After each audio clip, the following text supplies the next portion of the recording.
하나님 말씀은 여호수아 4장 1절에서 9절의 말씀입니다. 여호수아 4장 1절에서 9절입니다.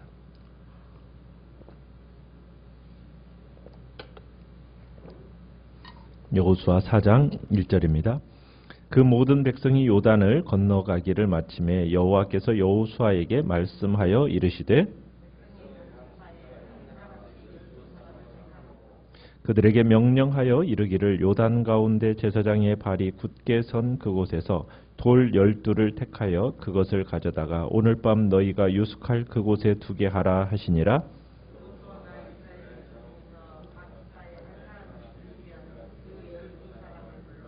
그들에게 이르되 요단 가운데로 들어가 너희 하나님 여호와의 궤 앞으로 가서 이스라엘 자손들의 지파 수대로 각기 돌 한 개씩 가져다가 어깨에 매라.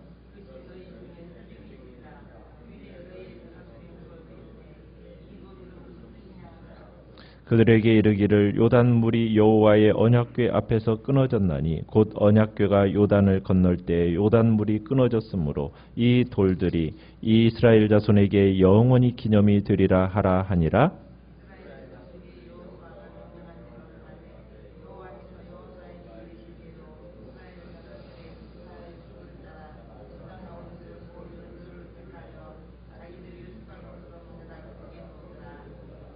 같이 읽습니다. 여호수아가 또 요단 가운데 곧 언약궤를 맨 제사장들의 발이 선 곳에 돌 12를 세웠더니 오늘까지 거기에 있더라. 아멘. 오늘 말씀의 제목은 기념비를 세우라 라는 제목으로 말씀을 나눕니다. 오늘 본문 말씀은 이스라엘 백성들이 요단강을 건넜을 때 하나님께서 이스라엘 백성들이 이 요단강 사건을 잊지 않도록 하기 위해서 요단강에서 12개의 돌을 취해서 그들이 유숙하는 곳에 두게 하신 내용입니다. 이스라엘 백성들은 믿음으로 이 요단강을 건넌 후에 해야 할 일이 아마 너무나도 많았을 겁니다. 왜냐하면 이제 가나안 땅에서 가나안 백성들과의 전쟁을 이제 앞두고 있는 상황 속에서 어떻게 보면 이제 적의 공격에 대비도 해야 됐을 것이고 아니면 백성들을 적당하게 배치도 해야 되거나 아니면 진지도 만들고 또 작전 계획도 아마 짜야 됐을 겁니다. 그런데 하나님께서는 그 어떤 일보다도 지금 믿음으로 요단강을 건넌 것을 기억하게 하십니다. 요단강을 다 건넌 후에 하나님께서 여호수아에게 말씀하신 내용이 뭡니까? 2절 3절을 보시면은 백성들이 모두 요단강을 건넜을 때 하나님께서 여호수아에게 이제 각 지파에서 한 사람씩 대표를 뽑으라는 거죠. 그래서 총 몇 명을 선발합니까? 12사람을 선발하라고 말씀하십니다. 자, 선발된 이 12사람이 해야 할 일은 무엇이죠? 3절에 보면은 요단강 그들이 이제 요단강에서 건너온 그 강 중심에 누가 서 있었어요? 제사장들이 서 있었잖아요. 근데 그 제사장들이 서 있는 강 중심에 거기에서 각자 돌 하나씩을 짊어지고 나오게 합니다. 하나님이 그 돌들을 취해서 이제 요단강 건너 이스라엘 자손들이 유숙하는 곳, 이제 유숙하는 곳에 가져다 두고 그것을 이제 어디로 옮겨가게 하느냐면 길갈이라는 곳으로 다시 옮겨가게 합니다. 그리고서는 그곳에 이 돌 12개로 요단강 도하를 기념하는 기념비를 세우게 하는 거죠. 그래서 지금 이제 이들이 강바닥에서 돌 12개의 돌을 짊어지고 나오라고 합니다. 또 하나는 9절에 가보시면 여호수아의 명령에 따라 또 이들이 강바닥에다가 그죠? 요단 가운데 곧 언약궤를 맨 제사장들의 발이 선 곳, 그 강바닥에 또 뭘 하라고 그럽니까?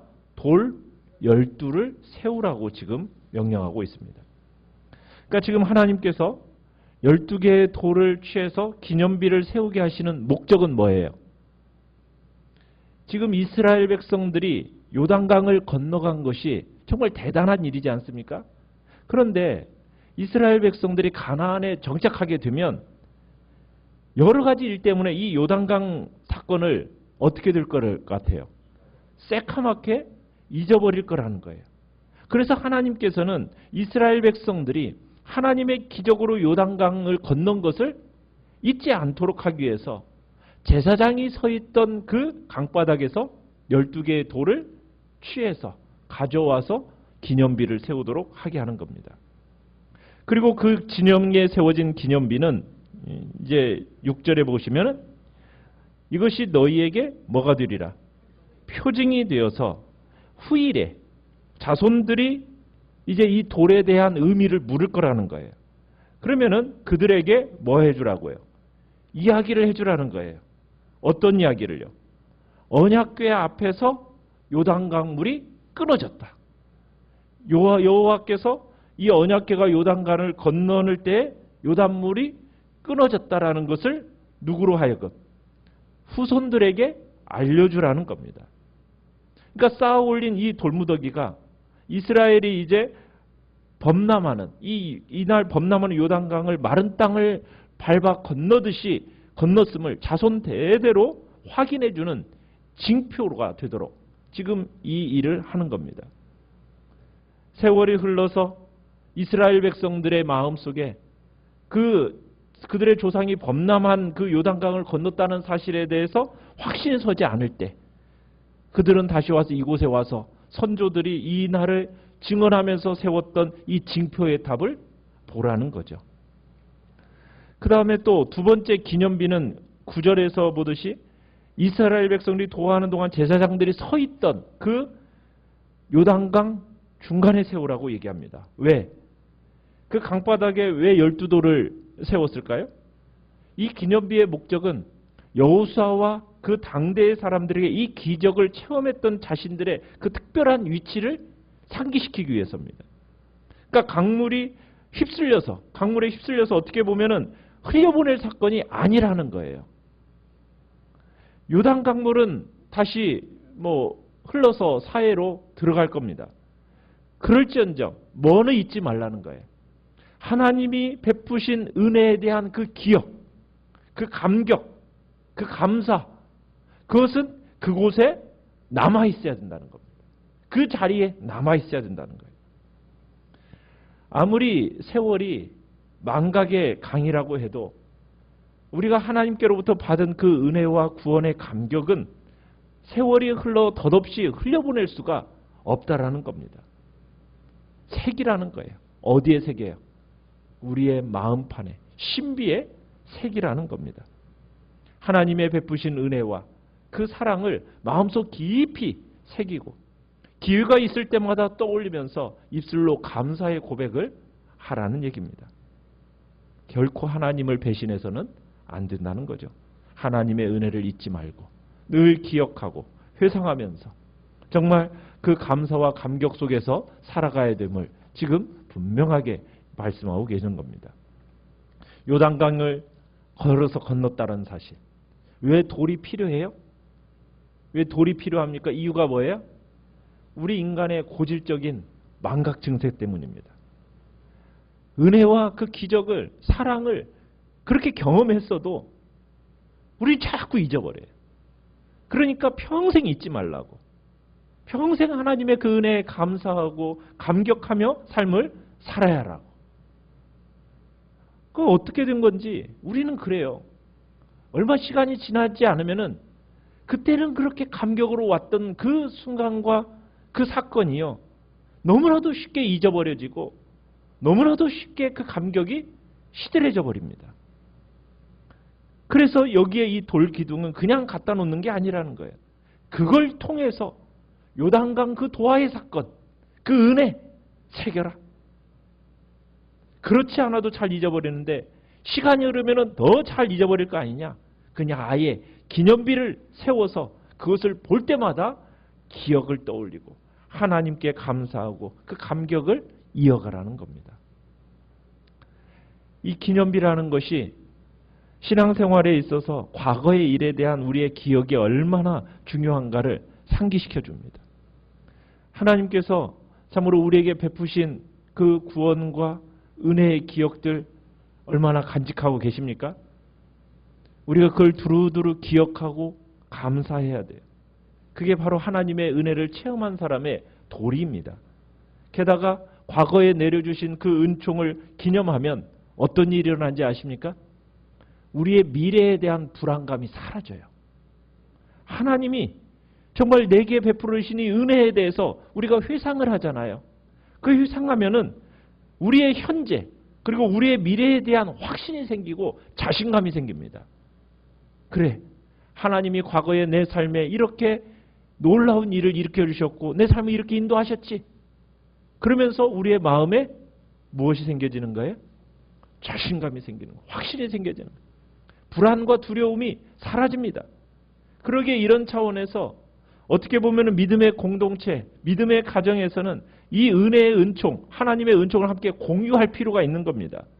그걸 기념하고 그 은총으로 서로를 위로할 수 있도록 그런 기념비를 세워두는 것이 좋다라는 겁니다. 이 기념비라는 것은 꼭 물리적일 필요는 없습니다. 그러나 기억하게 해야 된다는 거예요.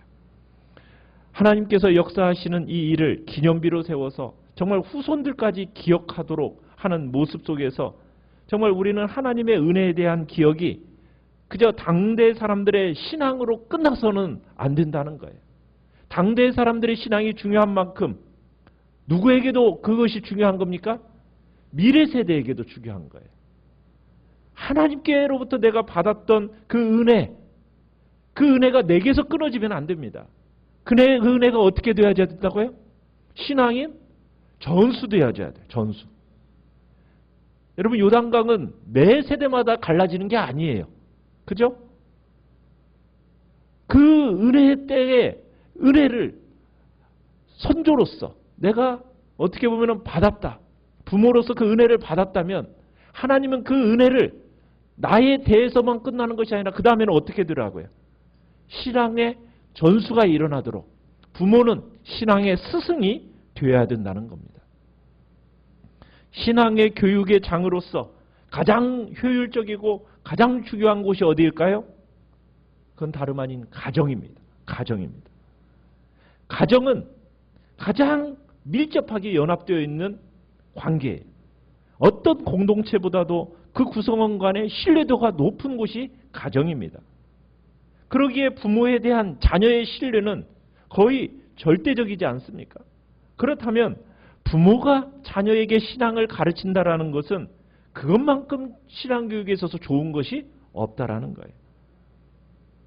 특별히 부모가 체험한 그 신앙, 부모로서 자기가 알고 있는 그 체험된 그 신앙의 내용들을 누구에게요? 자녀들에게 부지런히 가르쳐야 되는 겁니다. 그러나 오늘날 대개의 성도들은 자녀들에게 그 신앙교육을 하지 않습니다. 그리고는 누구에게 다 위임해버립니까? 교회에게 다 위탁해버립니다. 신앙은 교회에서. 아니라는 거예요. 자녀들의 신앙에 부모가 관심을 가져야 됩니다. 믿음의 선조로서 그 일에 관심을 가져야 돼요. 교회에만 맡기고 그리고는 가정 안에서는 아무런 일도 하지 않는다. 이건 크게 잘못된 겁니다. 가정 안에서 먼저의 신앙교육이 당연한 일이요. 힘써야 되는 거예요. 교회 이전에 어떻게 보면 자녀들에 대한 신앙교육의 1차적인 책임이 누구에게 있을까요? 부모에게 있는 겁니다.